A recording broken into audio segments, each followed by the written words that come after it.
From the menu, we navigate to the Families module. Here, we see a list of families already registered in the parish. Each row shows the head of the family's name, their zone name, contact number, and date of registration. At the top, there are two buttons, Search Family and Add Family. To find a family quickly, we use the Search Family option. We can search by entering the head's name or by using the last 3 digits of the family ID. To register a new family, we click on the Add Family button. This opens a form with 3 steps. In the first step, we enter the basic family details.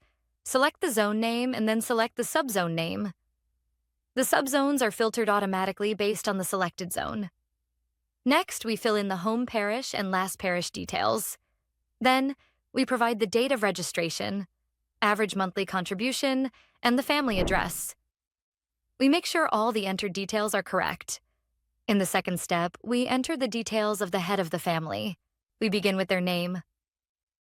If the person has a baptismal name different from their given name, we enable the toggle button and enter the baptismal name.